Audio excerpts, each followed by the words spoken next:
Hi and welcome along to AFTV News Daily. Good morning or good afternoon, wherever you are in the world right about now, and welcome along to AFTV.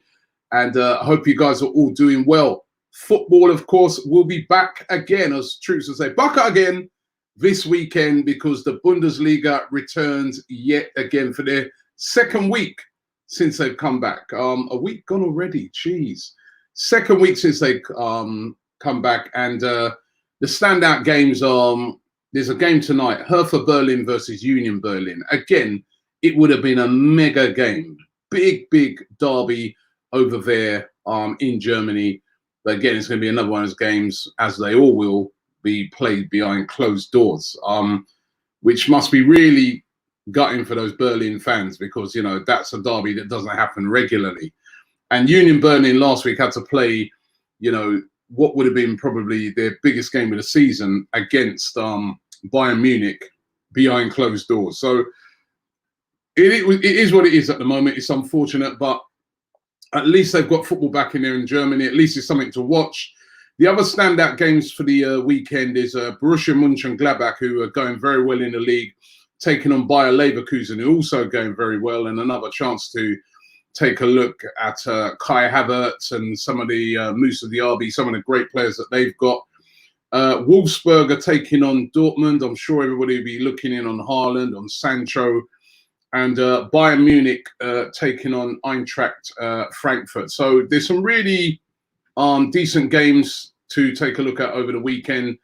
And as I said, Premier League keeping a close eye on what is going on over there in the Bundesliga because, of course, they are looking to return very soon as well. Also, I said it on last night's show that Danny Ceballos kind of let the cat out of the bag yesterday. He was doing an interview and Ceballos said that football's coming back on June the 20th. He gave a date and a lot of people just seized on that straight away and it slipped out. So they were talking about the 12th of June at first, but if it is June the 20th, that does seem much more realistic to me. It gives more time for things to drop. You know, we're still having deaths here, obviously, but the amount of cases seems to be dropping. I mean, I heard a couple of days ago that they said there were no new cases in London, which was really good news. But of course, we've got to get this countrywide. We've got to get it right down. But it is looking more and more likely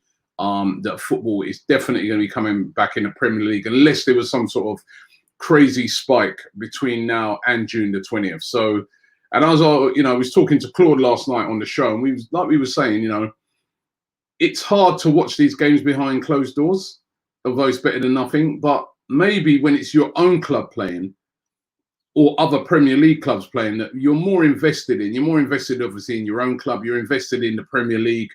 Watching those players play, the players that you're familiar with, you watch week in, week out, you may get a bit more excited in watching it. And remember, every Premier League game, when it returns, is going to mean something. Every single one of those games is going to mean something because there's relegation to be settled. There's who's going to win the title to be settled. We know Liverpool are going to win it, but, you know, there's going to be excitement around that. There's going to be excitement around who gets into the top 4, top 6. You know, so still a lot to play for when the Premier League does return, and it's looking like that will be on June the 20th. Now, what about Pierre-Emerick Aubameyang? Claude last night on the show came with a big revelation, exclusive here on AFTV, according to Claude, that is. He says that he's heard it on very good authority, according to Claude, that Aubameyang is going to stay at Arsenal, that he's going to sign a 1-year extension to his current deal with an option of another year if Arsenal get into the Champions League. Now, if that is true, and as I said, that if that is true, we don't know what Claude's source is, whether it is a HP sauce, tomato ketchup, which one, no, I'm only joking. But listen, people can tell you stuff that think they know and they're connected, and it doesn't always turn out. But Claude was adamant last night on the show that Aubameyang will be staying. And certainly if that's true, that would be really good news, because I think we've done polls on it already. Nearly 80% of you want Aubameyang to stay. You don't want him to go. So, and morale boosting wise, if Aubameyang was to stay, I think that would be very, very good news for Arsenal Football Club. So let's see how Claude's source turns out. I'll tell you what, if he gets it right, never going to hear the end of it. I know it already. I already see it coming. If he get, I'm hoping he does get it right and that Aubameyang does stay. Now, Adrien Rabiot has been linked with Arsenal yet again today. There's a lot of rumours saying that Arsenal are actually in talks with Juventus and with Rabiot about a deal. Now, I can't see how they can be in talks with Rabiot, as some of the stories are saying, because remember, we're not actually in transfer season. I mean, the transfer window hasn't opened yet. So I don't know how they could be in talks with Rabiot. I suppose they could be talking to some of his representatives. But they're apparently in talks, and they want to bring Rabiot to Arsenal. Rabiot seemingly looks like he's kind of falling out again with another club, and that's Juventus. He came back to training late. Obviously, you know, the coronavirus has hit Italy hard as well, and they were all on a break as well. But they came back to training, and Rabiot just didn't turn up. It was just a delayed return back to training for him, and didn't say where he was, what he was doing, and I think that really peed off Juventus and Sarri. He hasn't been playing a lot. He hasn't been getting a lot of game time since he moved from PSG, which are very acrimoniously last season. And Juve apparently willing to sell him for as little as 13 to 18 million pounds, and Arsenal reportedly interested in bringing him to the Emirates, and are in talks, whether it's with Juve or the player, I don't know. As I said, I can't say it could be Juve because it's not transfer window time yet. But again, we've asked this question before, and I'm going to ask it again. Would you be up for this? He is a very good player. I've seen him play a few times in the flesh, and I think he's good. But is he more trouble than it's worth? Certainly, he's 25 now, and he's got loads and loads of potential, but it's just not happened anywhere. All it's been is just been war everywhere he's been, at PSG and now at Juventus. So big clubs, but the two big clubs he's been at they just ain't fancied him, and that doesn't look good. When you're thinking to yourself, we want a player that's going to go into that midfield, is going to be reliable, is going to do a job. It doesn't look good when all you hear about this guy seems to be trouble, which is the way it seems at the moment. So really interesting to know what you guys make of that. Would you be up for that? Centre backs wise as well. Samuel Umtiti. Now, we've spoken about him before on the show as well. Now we're hearing as well that Barcelona are lowering their price on him. Prices are getting lower because I think a lot of clubs are realizing that these ridiculous price tags you're not going to get. I saw that Manchester United announced yesterday that they've already lost £26 million. That is a whopping loss. And Manchester United saying that, don't look for big signings, man. This is ridiculous, the amount of money we're losing.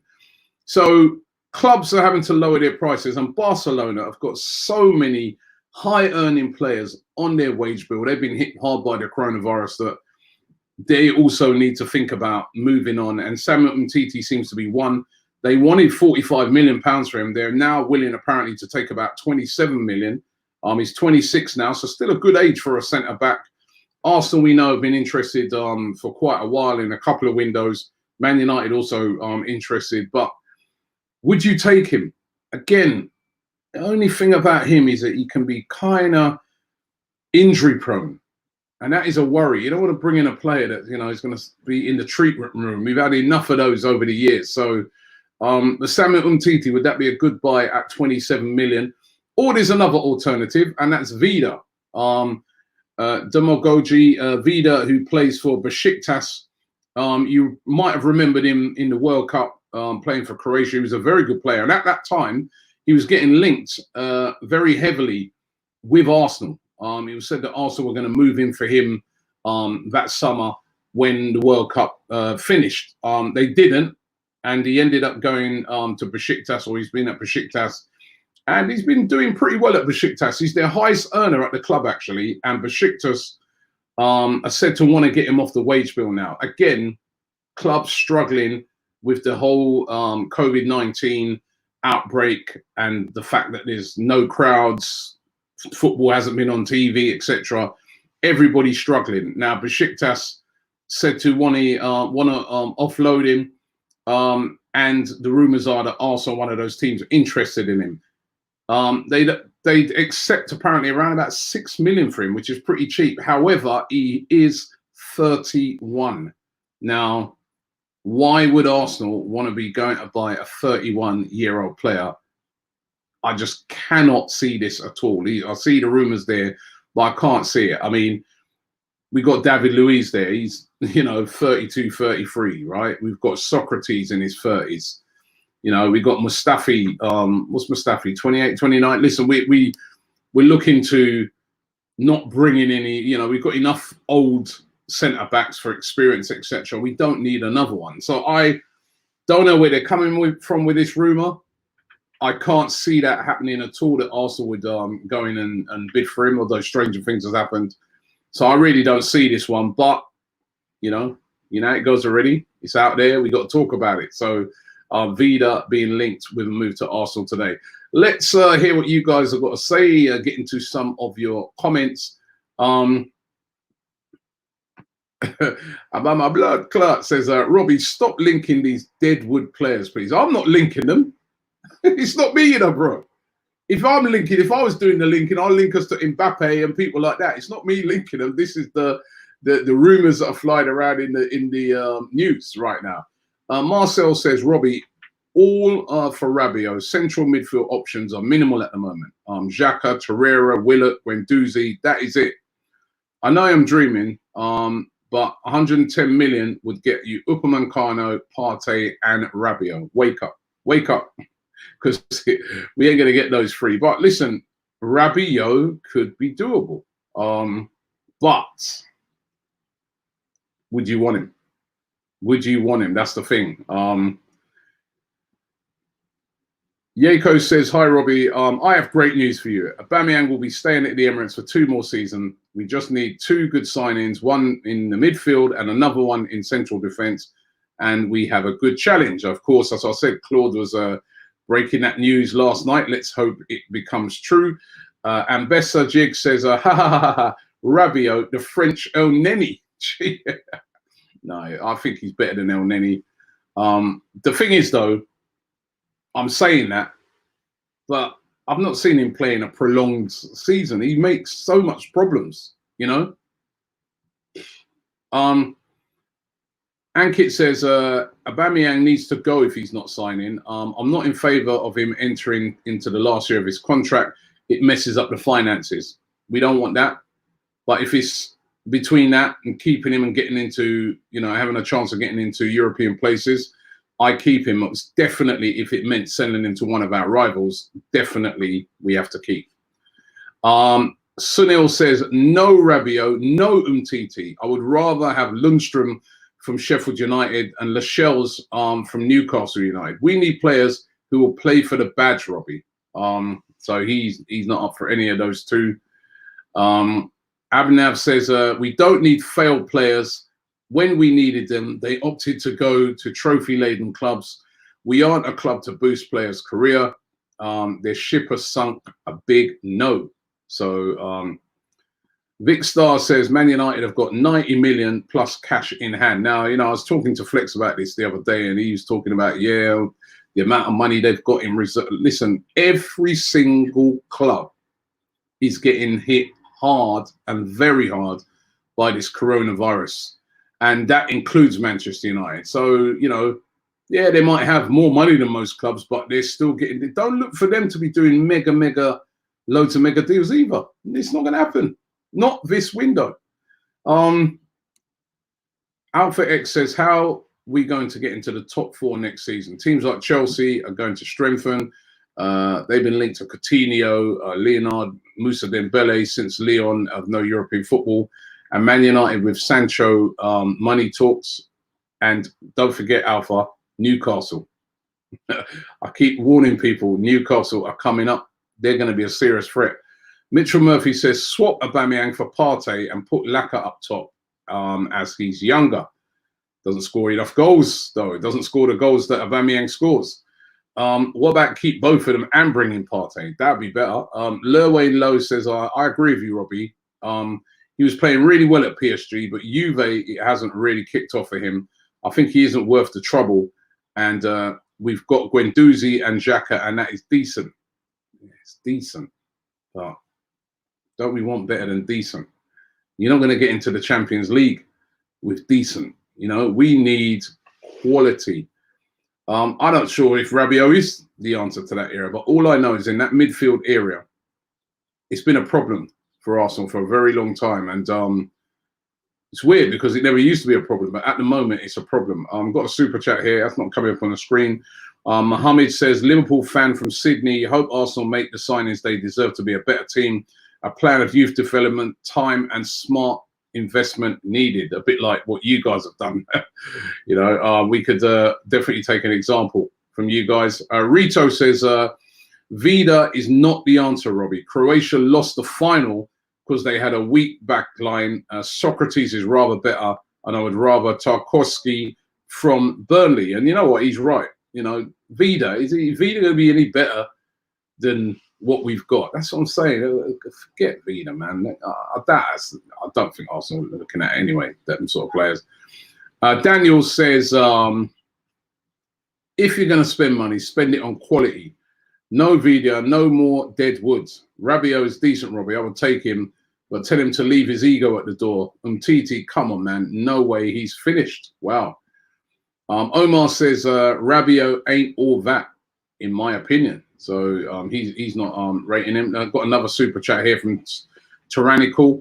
He says, big up yourself, Robbie. My mate met you at 5 in the morning at an airport last summer, and you still had time for him. Love what you're doing, mate. Respect, Tyrannical.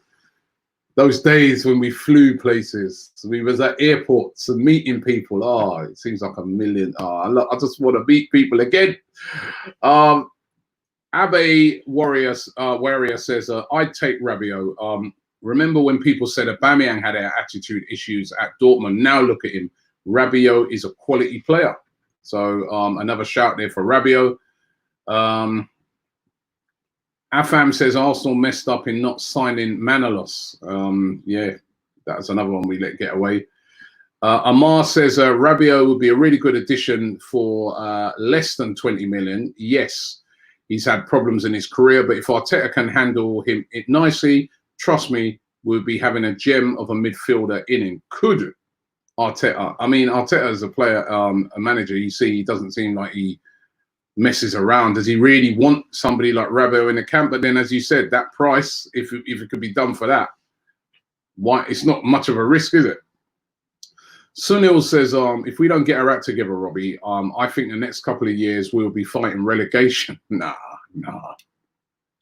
I've been supporting Arsenal since 2004, and I've only seen us declining every year. It's so sad. We have been declining, but relegation, no.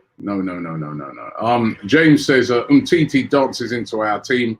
If he comes, Santi coming home. Love your Robster. There has been rumours that Santi could be coming back to Arsenal, probably more likely as a coach. We'll have to wait and see if that happens. I think his contract with Villarreal's up at the end of the season. Afam says, hi, Robbie. I'm a Juventus fan living in Melbourne. But I've been watching you since 2013 back in my uni days in Sheffield. And he says that Rabiot is a quality player. And of course, as a Juve fan, he would have been watching him, although not much because he's not played week in, week out. Mitchell Murphy says, Robbie, what should happen with Maitland-Niles?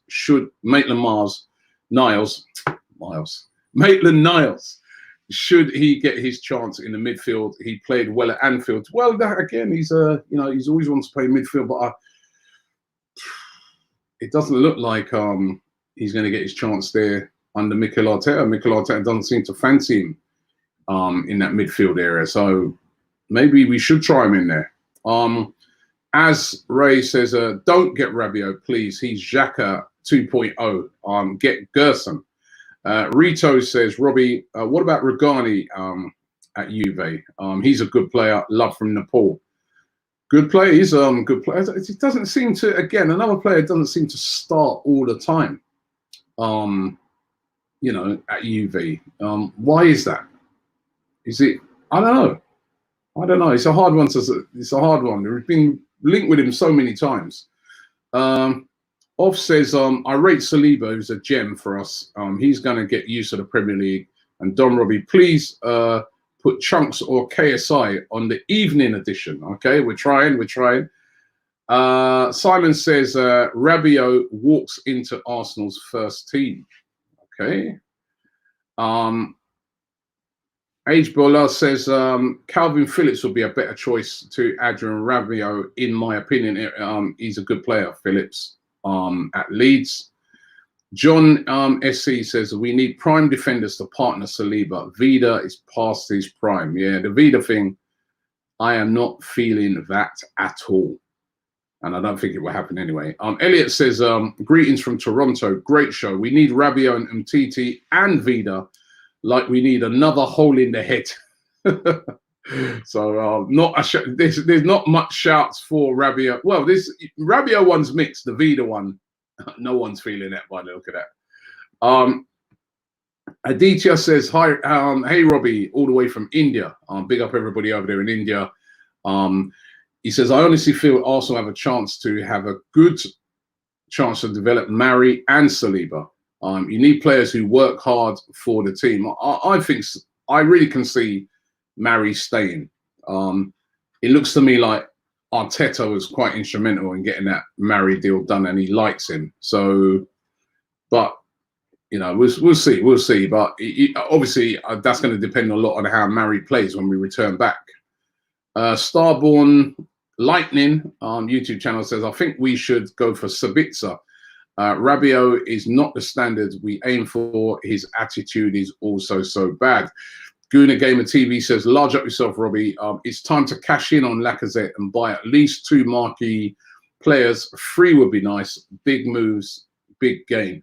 The thing is as well, even with, say, a Lacazette, what would we get for him right now in this current climate? You know, we paid over 50 million for him. We're not going to get that for him. It's going to be really interesting when he gets to the transfer window to see what sort of prices teams are paying for players and how that market is going to run.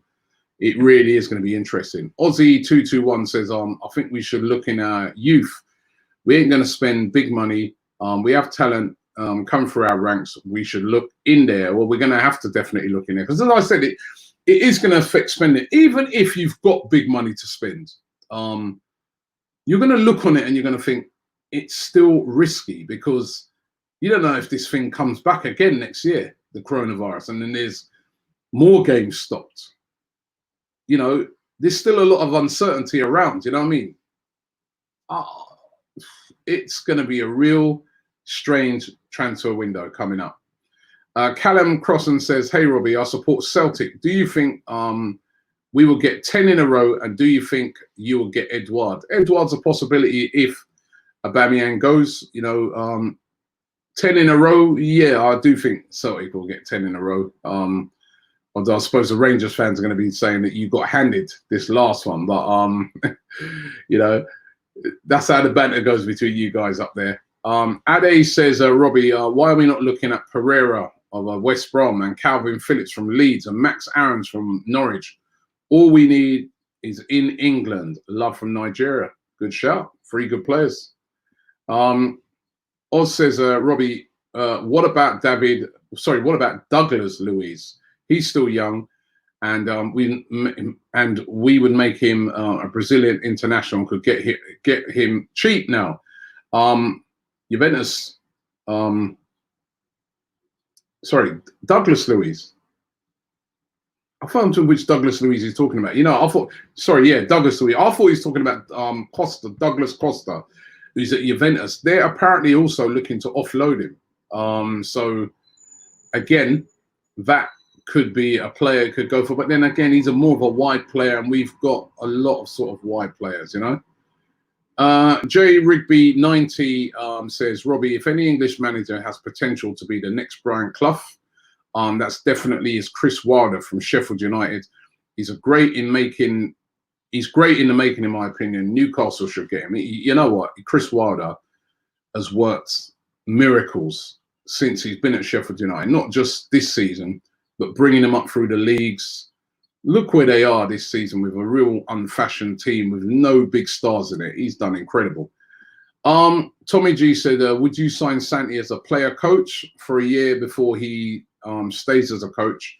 Wouldn't be a bad move. Also, do you think Kroenke is going to invest because his American teams are a long way off resuming? The Kroenke one, I've had my doubts. The Santi one, yeah, if he could still play another season, player coach wouldn't have nothing to lose, would he? I think that would be a good way of getting him here. Obviously, that way he could just be played sparingly in games, because I'm not sure how he'd be able to cope with the pace of the Premier League. Okay, I'm going to do the last couple this morning. Sabine says we should look at players like Phillips and Lascelles. We need to form a core of players that can speak the same language. Our team is too diverse. Build an English and French-speaking team. Well, it doesn't matter where they come from, as long as they're good, you know, right? I don't care, you know. Obviously, I always like to see English players in the team, and I always like to see players that have come from the academy that are our players in the team. That's always a great thing to see. But yeah, no, I mean, I hear what you're saying, but to me, that's not the be all and end all. Vincent says, Robbie, I worry about our midfield once the season restart. Do you think we have a chance of nicking the top 5? Greeting from Biafra. Yes, we do have a chance of nicking the top 5, but we're going to have to hit the ground running when we resume. We're going to have to be fit. We're going to have to be strong, and we're going to have to really, really go for it. This is the last one for the day, or last one, should I say, for this morning. Early edition is Aussie221 says, don't you think that France, Netherlands, and Ireland acted too quickly because they could have finished if they showed ambition like the Bundesliga? Well, I think there was a difference in France and in Holland. I'm not sure about Ireland, but France and Holland, the reason why they cancelled it is basically their governments came out and said that there's going to be no major sporting events played until September. So basically, even behind closed doors. So it wasn't the fault, I don't think, of those football authorities. I think that was the fault of their government, saying there's going to be no sporting events played. So that meant that those had to be cancelled. And I think it is going to be quite damaging long term to those two leagues, because if the Bundesliga, the Premier League, the Serie A, La Liga, all of those leagues get completed, when you're a player and you've been playing in France or the Netherlands, you're going to look on it and say, you know what, we didn't get things sorted over there. Those leagues got it done. My next move, I want to go to one of those countries where their leagues are way more organized. But it's a bit unfortunate because, as I said, it's not even really their fault. It's their governments who made their decision. And they would have based their decision off of the facts that they had. And that's why those leagues couldn't continue. Thanks for watching the show this morning. Don't forget, we've got the Bias Premier League show coming up later on. We see how Troops got on with his Bundesliga predictions, and we predict some more games. And it's always a load of fun when we've got him on. And then we're going to be back this evening with AFTV News Daily. We've got Lee Judges on tonight. Always great when he's on. So look out for that later on.